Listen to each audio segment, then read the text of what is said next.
नमस्कार प्यारे साथियों, मैं हूं विवेक पांडे, आपका भाई। यूपीपीसीएस स्टडी आईक्यू पर आप सबका स्वागत अभिनंदन है। बीईओ को लेकर के इधर बीच और आरओ को लेकर के आप लोगों की सारी तकलीफों पर मैं वीडियो बना देता हूं। तो बीईओ के लिए आज का वीडियो है, आरओ के लिए इसके पहले मैंने वीडियो बना करके सारे बदलाव के संदर्भ में जानकारी दे दिया है।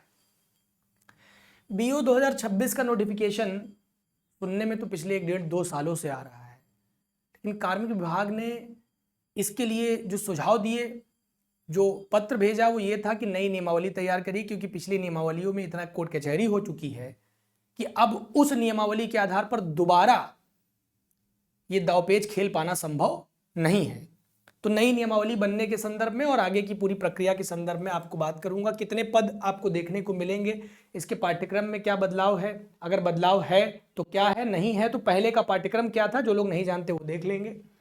योग्यता इसके लिए क्या चाहिए होती है, क्या पीजी को मान्य कर दिया गया है या नहीं, क्या बीएड और डीएलएड दोनों वैलिड हैं या केवल बीएड इसमें वैलिड है, और बीएड वैलिड है तो क्या अभी जो लोग करंट में बीएड में एडमिशन लिए हैं वो भी वैलिड है। इस सब पर हम जानकारी देंगे, जितनी भी अतिरिक्त जानकारी है। एक पेपर की कटिंग है आप लोगों के सामने जो काफी कुछ बयां कर रही है, जिसमें कहा गया है कि बेसिक शिक्षा विभाग में बीईओ के 360 पद खाली है। जी हाँ, जैसा कि मैंने आपको कहा था कि 400 के आसपास आपको पद देखने को मिलेंगे, और ये अभी तक की बीईओ की सबसे बड़ी भर्ती होगी, ये जान लीजिए आप।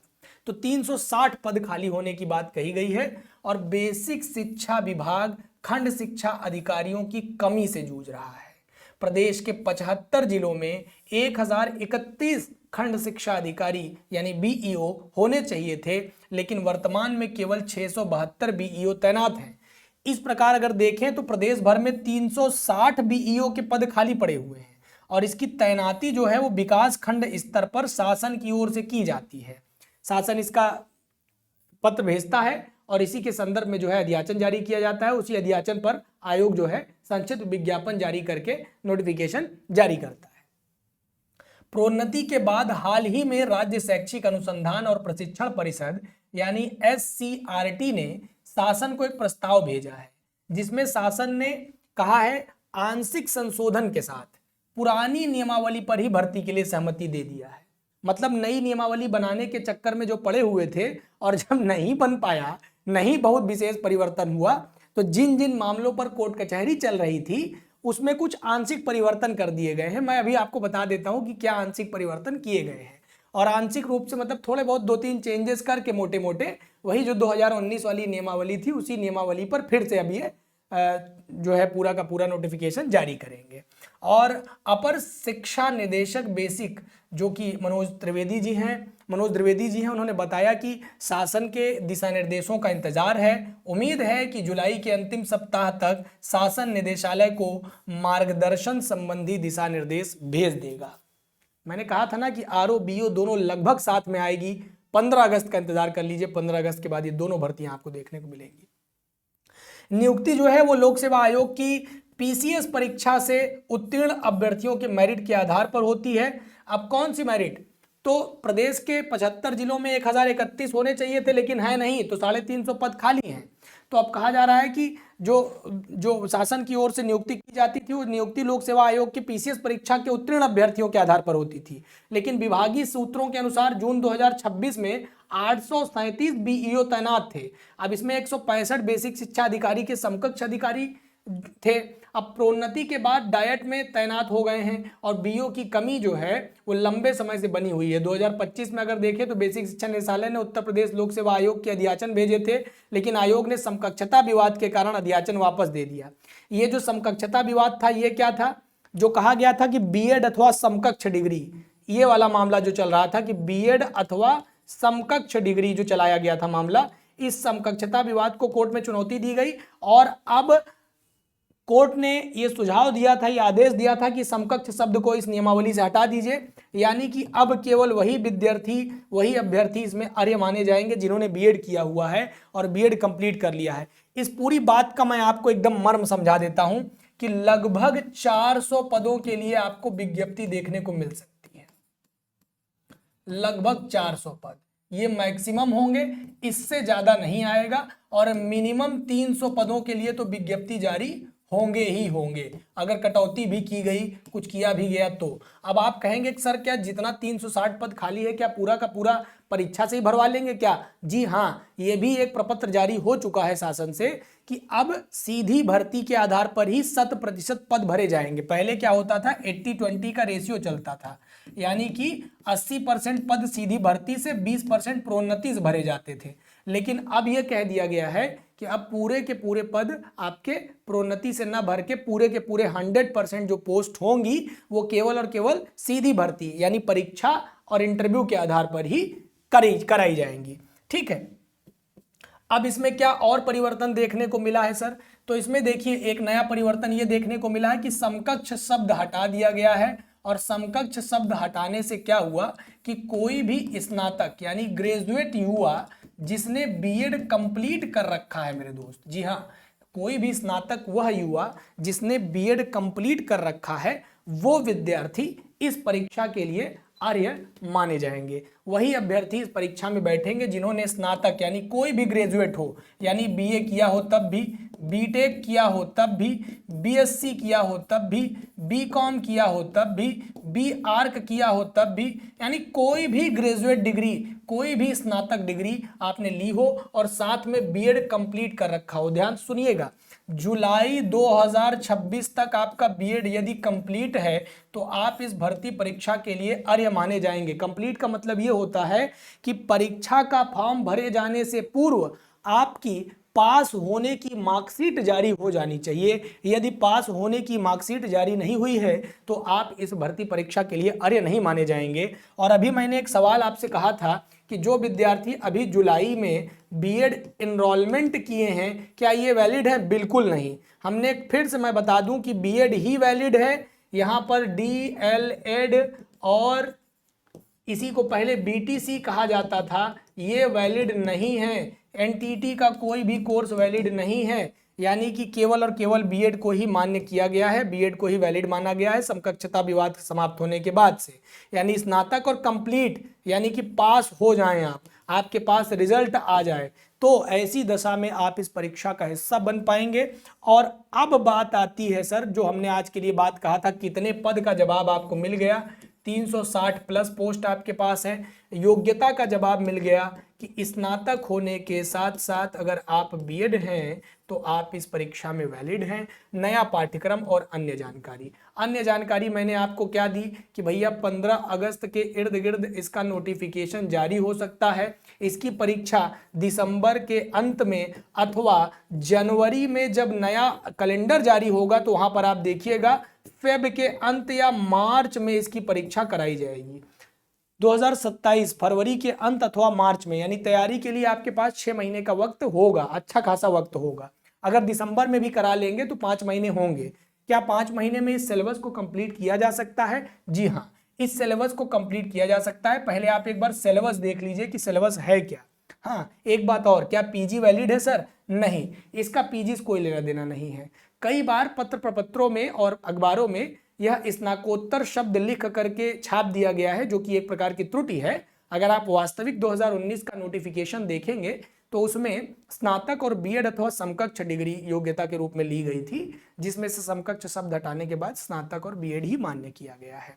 डीएलएड इनवैलिड है, बीएड इज एक्चुअली वैलिड। ठीक है, अब इसमें मैं आपको क्या बता दूं कि भैया ये सारी चीजें जो मैं आपको बता रहा हूं इसको आपको मैं ये स्क्रीन पर देखिए, टेलीग्राम आपको दिखाई पड़ रहा होगा, क्यूआर को स्कैन कर लीजिएगा, आप स्क्रीनशॉट ले लीजिए इस पेज का। इस क्यूआर को जैसे ही आप स्कैन करेंगे तो स्कैन करते ही आप जुड़ जाएंगे हमारे टेलीग्राम से और वहीं पर मैं इसका पाठ्यक्रम भेज दूंगा। ये सारी चीजें जो मैं आपको बता रहा हूं ये सब मैं आपको यहाँ पर भेज दूंगा, तो आप इसको डाउनलोड कर लीजिएगा, आपके लिए आसानी होगी। और इसी टेलीग्राम पर हम सारी सूचनाएं प्रेषित करते रहते हैं। यहाँ तक कि अगर आप मुझसे कोई बातचीत भी करना चाहते हैं तो इसी टेलीग्राम से जा करके एडमिन पर जा करके आप मुझे मैसेज भी कर सकते हैं किसी प्रकार की अन्य जानकारी के लिए। या फिर अगर आप इंस्टाग्राम चलाते हैं तो इंस्टाग्राम पर भी हम आपको बहुत सारा सपोर्ट भेजते हैं, बहुत सारे शॉर्ट्स, रील और नोटिफिकेशंस के माध्यम से आपको जानकारी दे देते हैं। viveksir.official के नाम से आप मुझे फॉलो कर लीजिए, या तो इस क्यूआर को स्कैन करके मुझे ज्वाइन कर लीजिएगा। देखिए, बीओ की भर्ती में नियमावली में परिवर्तन करने की बात कही गई थी। अब इस बात को खारिज करते हुए शासन ने कहा है कि पुरानी नियमावली में ही क्या कहा गया है कि पुरानी नियमावली में ही कुछ संशोधन करके, कुछ आंशिक परिवर्तन करके, थोड़े बहुत बदलाव करके इसी पुरानी नियमावली पर ही अब ये भर्ती कराई जाएगी। अब इसका सिलेबस देख लीजिए बीईओ का। बीईओ के जो सिलेबस होते हैं ये आपको पहले तो समझना पड़ेगा कि ये एक प्रीलिम्स और मेंस टाइप का एग्जाम है। इसमें प्रीलिम्स एक स्क्रीनिंग टेस्ट के रूप में और मेंस एक लिखित परीक्षा के रूप में लिया जाता है।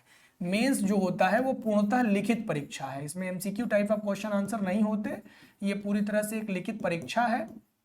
और प्रीलिम्स इसका कंप्लीटली जीएस ओरिएंटेड होता है।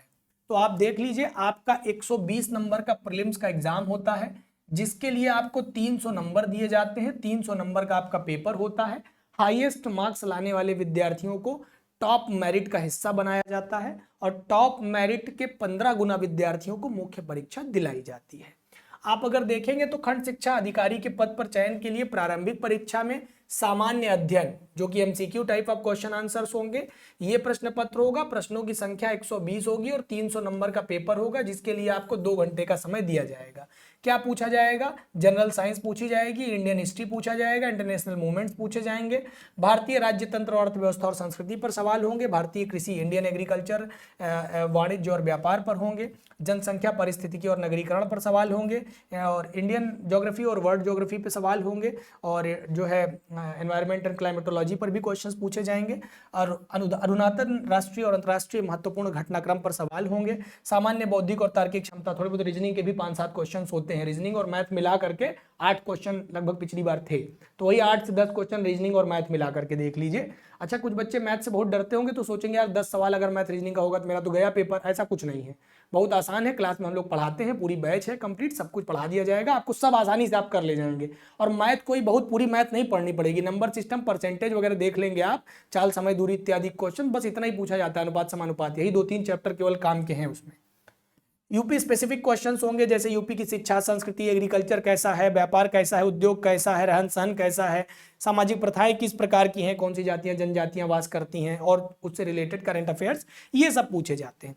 प्रारंभिक स्तर की जो है गणित आपसे पूछी जाएगी, अंक गणित, बीज गणित और रेखा गणित। तो इसमें जो है मैथ्स का भी रोल है, यानी 2 घंटे की इस परीक्षा में 120 क्वेश्चन और 300 अंक आपको दिए जाते हैं, जिसके एवज में आपको ये सिलेबस बना करके दिया गया है। इस सिलेबस को ही तैयार करना होता है, सामान्य अध्ययन के इस सिलेबस पर ही आपकी पढ़ाई लिखाई कंप्लीट होती है, और इसी के आधार पर जो क्वालिफाई विद्यार्थी होते हैं वो मुख्य परीक्षा देते हैं।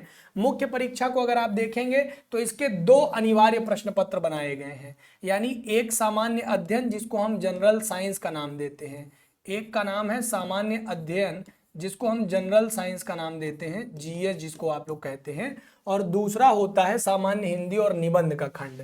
तो दूसरा सामान्य हिंदी और निबंध का खंड आपसे पूछा जाता है, सामान्य हिंदी एवं निबंध का खंड आपसे पूछा जाता है। तो ये 3-3 घंटे का पूरा पेपर होता है, दोनों पेपर आपके अगर आप देखेंगे तो 3 घंटे का ये होता है, 3 घंटे का ये पेपर होता है। 6 घंटे में एक ही दिन में दोनों परीक्षा हो जाती है, एक पेपर होने के बाद 2 घंटे का गैप दे करके फिर दूसरी परीक्षा होती है, और 200 अंक के पूरे पेपर आपसे कराए जाते हैं, यानी कि 200 नंबर का ये भी होता है, 200 नंबर का आपका ये भी होता है। अब अगर आप देखेंगे तो कुल 400, लिखित परीक्षा पूरी कितने नंबर की हो गई? 400 नंबर की हो गई। सामान्य अध्ययन जो होता है वो परंपरागत होता है। प्रश्न की रचना के लिए प्रश्न पत्रों के स्वरूप और अंकों का विभाजन कैसे किया गया है? तो कुल 40 सवाल आपसे यहाँ पर पूछे जाएंगे। कितने? तो कुल 40 प्रश्न आपसे यहाँ पर पूछे जाएंगे। ध्यान से सुन लीजिए, जीएस में कुल 40 प्रश्न पूछे जाएंगे, जिनको विभाजित कर दिया गया है दीर्घ उत्तरी, लघु उत्तरी, अति लघु उत्तरी। ठीक है, इस प्रकार से। अब इसको कैसे बांटा गया है? तो खंड अ के अंतर्गत 10 सवाल पूछे जाएंगे। एक आपका सेक्शन ए बना देते हैं, इसमें आपसे 10 क्वेश्चन पूछा जाएगा।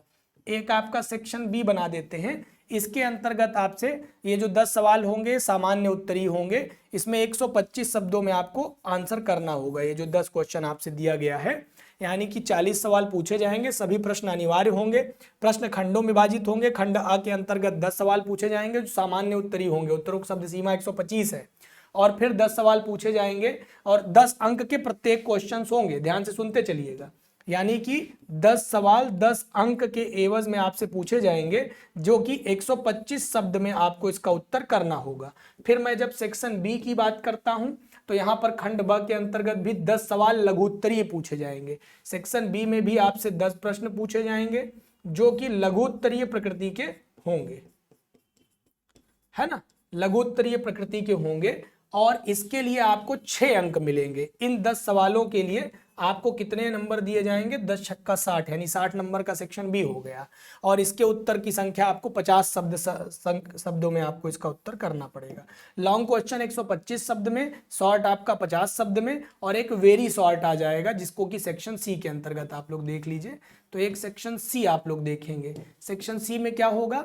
तो 20 प्रश्न अति लघु उत्तरीय होंगे। इसमें 20 क्वेश्चन पूछे जाएंगे और प्रत्येक के लिए आपको 2 अंक प्रदान किया जाएगा। ये विभाजन अच्छे से समझ लीजिए, इसीलिए मैंने इसको ग्राफिकली डिजाइन किया है। तो सेक्शन सी में 20 क्वेश्चन 2 नंबर के होंगे और इसके लिए आपको जो शब्द सीमा होगी वो 25 शब्दों में आपको इसका उत्तर करना होगा। आपको बता दें जानकारी के लिए कि अभी हाल फिलहाल में आरओ में भी कुछ इसी प्रकार के परिवर्तन की मांग की गई है, जहां कहा जा रहा है कि अब बहुत समय हो गया, आरओ के प्रश्न पैटर्न में और परीक्षा के पैटर्न में बदलाव की मांग है। और जो बदलाव की वास्तविक मांग है वो यही है कि जीएस के जो पैटर्न है उसके एमसीक्यू को बदल करके इस फॉर्मेशन में रखने की बात कही गई है। यही फॉर्मेशन है। अगर जीएस बदला तो इसी तरह का बदलाव उसमें होने की ज्यादा संभावना है। ये बात आपको मैं काफी अच्छे से समझा दे रहा हूं। अब बात आती, ये पूरा आपका जीएस हो गया, समझ गए आप? इसका स्क्रीनशॉट ले लीजिए। हालांकि ये पूरा का पूरा जो आपको स्क्रीन पर दिख रहा है, अगर क्लियर नहीं भी दिख रहा होगा तो परेशान मत होइएगा। ढेर सारा स्क्रीनशॉट भरने से अच्छा है कि आप टेलीग्राम पे इसका पीडीएफ डाउनलोड कर लीजिएगा। ठीक है। सामान्य हिंदी और निबंध के अंतर्गत जो है ये प्रथम खंड और द्वितीय खंड में इसको रखा जाएगा। 100 नंबर का होगा। अब सामान्य हिंदी और ये आलेखन देखेंगे तो 100 नंबर में डिवाइड हो जाता है। 100 नंबर इधर जो निबंध का होगा इसमें 50-50 नंबर का निबंध पूछ लिया जाता है। 2 निबंध आपको करना होता है, सेक्शन ए और सेक्शन बी से। और यहां पर आपसे क्या पूछा जाता है? तो यहां पर आलेखन पूछा जाएगा, जैसे आरओ में होता है। नहीं समझ रहे हैं? जैसे कि आपसे गद्य खंड की व्याख्या हो गया, प्रशासनिक शब्दावली हो गई और पत्र हो गया, ये सब पूछा जाएगा। आलेखन पूछा जाएगा, इसमें व्याकरण भी पूछा जाता है और यहाँ पर आपसे ये सारी चीजें पूरी पूछी जाती है, जिसके एवज में आपको 100 अंक दिए जाते हैं। और 3 घंटे में आपको ये पूरा का पूरा प्रश्न पत्र एक साथ हल करना होता है। आगे बढ़िएगा तो इसमें देखेंगे तो सामान्य अध्ययन का जो सिलेबस है 3 घंटे का, उसमें क्या क्या है स्क्रीन पर एक बार अच्छे से देख लीजिए। भारत का इतिहास है, भारतीय राष्ट्रीय आंदोलन और भारतीय संस्कृति है, भारत का भूगोल है, भारतीय राजनीति, भारतीय कृषि और वर्तमान राष्ट्रीय मामले जितने भी हैं सामाजिक सुसंगत और विषय में भारत और विश्व के संदर्भ में पूछे जाएंगे। भारतीय अर्थव्यवस्था पूछी जाएगी। अंतर्राष्ट्रीय मामलों में जितनी भी संस्थाएं हैं, जितनी भी अंतर्राष्ट्रीय संस्थाएं हैं वो सब। विज्ञान और प्रौद्योगिकी, संचार और अंतरिक्ष के क्षेत्र के विकास के क्षेत्र में प्रश्न होंगे। शिक्षा में अद्यतन विकास के संदर्भ में, उत्तर प्रदेश की संस्कृति, कृषि, उद्योग, व्यापार और रहन सहन और सामाजिक प्रथाओं के संदर्भ में विशिष्ट जानकारी के संदर्भ में प्रश्न होंगे। साथ में अगर आप जो हमने सामान्य हिंदी की बात किया, ये हम पूरा सिलेबस आपको बता दे रहे हैं, मतलब हवाबाजी में नहीं कोई भी बात हो रही है। यही ओरिजिनल सिलेबस था आपके 2019 का। ये वही सिलेबस आपके सामने मैंने पेश किया है। एग्जैक्टली कितने नंबर के कितने घंटे की कौन सी परीक्षा होगी इसको ध्यान से सुन लीजिए। सामान्य हिंदी की बात करेंगे तो इसमें अपठित गद्यांश पूछा जाएगा, संक्षेपण पूछा जाएगा जो कि 1/3 में लिखा जाता है और उससे संबंधित प्रश्न होंगे। कुछ रेखांकित अंशों की व्याख्या करनी होगी। पत्र पूछे जाएंगे जिसमें शासकीय पत्र, अर्धशासकीय पत्र, कार्यालय आदेश आपसे पूछा जाएगा, ज्ञाप पूछा जाएगा, अधिसूचना पूछी जाएगी, प्रेस विज्ञप्ति पूछी जाएगी, परिपत्र पूछा जाएगा। तो 1 2 3 4 5 6 7 कुल 7 पत्र आपको यहाँ पर पढ़ने होंगे। ठीक है। फिर हिंदी टू इंग्लिश और इंग्लिश टू हिंदी, यहाँ पर अनुवाद आपसे पूछा जाएगा। यही एक बहुत बड़ा पोर्शन होता है जिसके लिए आपको इंग्लिश की भी अच्छी समझ होनी चाहिए, अंग्रेजी भाषा पर भी आपकी ठीक ठाक समझ और पकड़ होनी चाहिए। ठीक है। अनेकार्थी शब्द, देखिए व्याकरण में क्या क्या पूछा जाएगा। अनेकार्थी शब्द, विलोम शब्द, पर्यायवाची, तत्सम तद्भव, क्षेत्रीय भाषाएं और विदेशी भाषाएं, जैसे पूछ लेगा गमला किस भाषा का शब्द है, आल्पिन किस भाषा का शब्द है, लीची किस भाषा का शब्द है, बंदूक किस भाषा का शब्द है, बेगम किस भाषा का शब्द है, ऐसे सवाल पूछेगा। वर्तनी आपसे पूछ लेगा, अर्थबोध पूछेगा, शब्दरूप पूछेगा, संधि पूछेगा, समास पूछा जाएगा, क्रिया पूछी जाएगी, हिंदी वर्णमाला, विराम चिन्ह हो गया, शब्द रचना और वाक्य रचना, अर्थ, मुहावरे, लोकोक्ति, उत्तर प्रदेश की जितनी बोलियां हैं यानी भाषा विज्ञान भी पूछा जाएगा, और भाषा में प्रयोग होने वाली जो अशुद्धियां हैं उनके संदर्भ में सवाल होंगे। देखिए मैं 10 बजे रोज क्लास लेता हूं, आपको अभी बता दूं 10 बजे मेरी सीखो सीरीज चलती है, इसी चैनल पर सीखो सीरीज हम लोग कराते हैं। तो सीखो सीरीज अगर आप ज्वाइन कर लेते हैं तो 10 बजे वाले में, तो व्याकरण का काफी सारा प्रैक्टिस आपका होता चलेगा। 10 बजे रोज मेरी क्लास चलती है सेम चैनल पर। चैनल पर नए हैं तो सब्सक्राइब कर लीजिएगा, ये मैं पढ़ाता हूं, आप जा करके पढ़ लीजिएगा। अगर आप सर्च करेंगे तो मेरे पत्र के संदर्भ में, निबंध के संदर्भ में बहुत सारे वीडियोस आपको मिल जाएंगे, तो आप डेमो के तौर पर उसको देख सकते हैं। अब बात आती है कि सर ये सब पढ़े कहां से। ये सब पढ़ने के लिए ये आपका निबंध के 2 खंड हो गए, जिसमें से आपसे प्रत्येक में 3 सवाल पूछे जाएंगे और किसी एक पर, साहित्य और संस्कृति के विषय पर, चाहे राष्ट्रीय योजनाओं के संदर्भ में, चाहे राष्ट्रीय अंतर्राष्ट्रीय योजनाओं और मुद्दों के संदर्भ में, या फिर विज्ञान के संदर्भ में, प्राकृतिक आपदा डिजास्टर के संदर्भ में, एग्रीकल्चर के संदर्भ में। तो ये पूरे आपको 9 टॉपिक, 6 टॉपिक दिए गए हैं। प्रत्येक खंड में से आपको 3 में से कोई एक टॉपिक पर, और यहाँ पर 3 में से कोई एक टॉपिक पर 50-50 नंबर आपको निबंध के लिए दिए जाते हैं। तो ये सब मैं तैयार करवाऊंगा।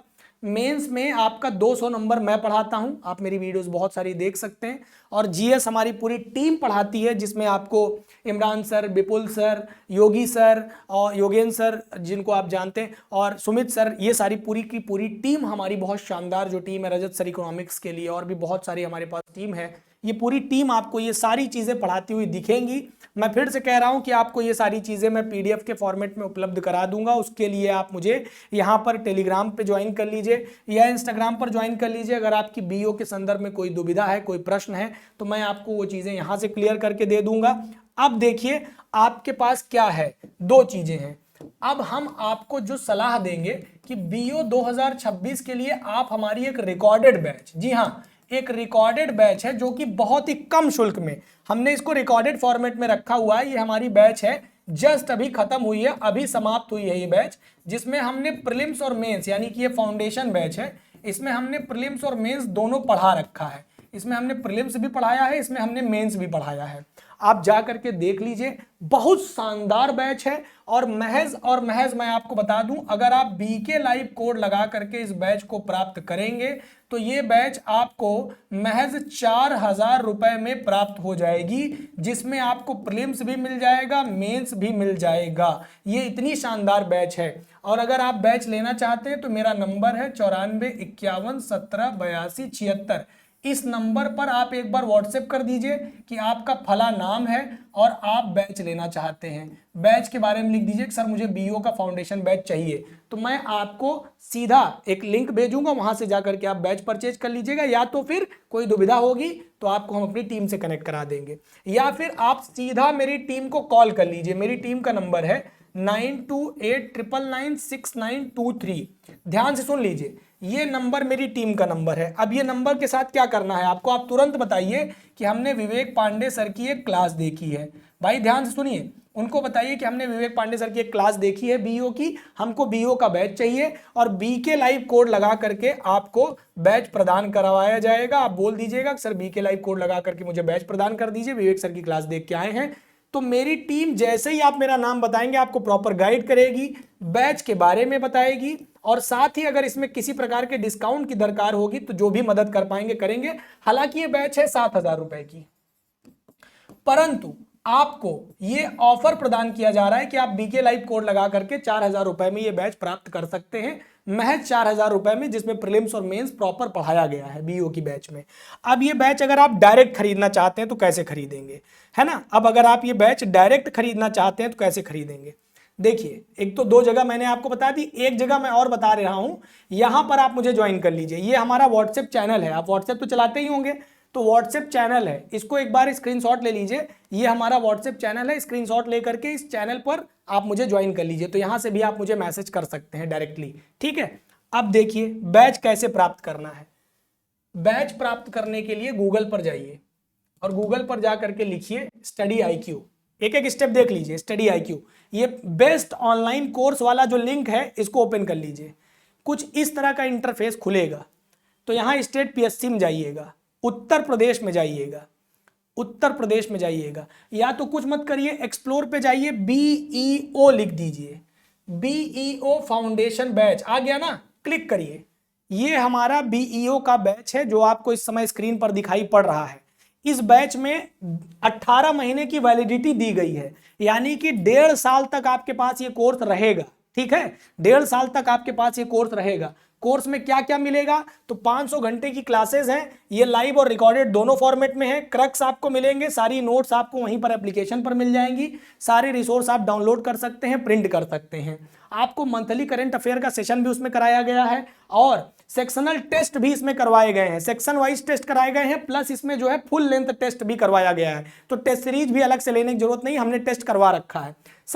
साथ में सारे लेक्चर नोट्स आपको मिलेंगे, साथ में सारे के सारे पॉइंट जितने भी सिलेबस में है सबको कॉम्प्रिहेंसिवली कवर किया गया है। तो आपको ये कैसे प्राप्त होगा, आप देखिए बाई नाउ पर जाइए, यहां पर कूपन का ऑप्शन आ रहा है, कूपन के ऑप्शन पर BK लाइव कोड लगा दीजिए। क्या करिए, BK लाइव कोड लगा दीजिए, अप्लाई कर दीजिए। जैसे ही आप अप्लाई करेंगे, देखिए आपको फीस दिख रही है 4999, 5,000 रुपए फीस दिख रही है। लेकिन आप अगर 5,000 रुपए दिख रही है, अगर आप चाहते होंगे तो आपको यहां से देखिए ये कोर्स पर ये नंबर दिखाई पड़ रहा होगा, इस नंबर पर मुझे व्हाट्सएप करिएगा, और नहीं तो फिर मेरी टीम 9289996923, और ये केवल और केवल 2 से 3 दिन के लिए आपको ऑफर दिया जा रहा है कि आपको 4,000 रुपए मात्र में ये बैच प्रदान करवा दी जाएगी।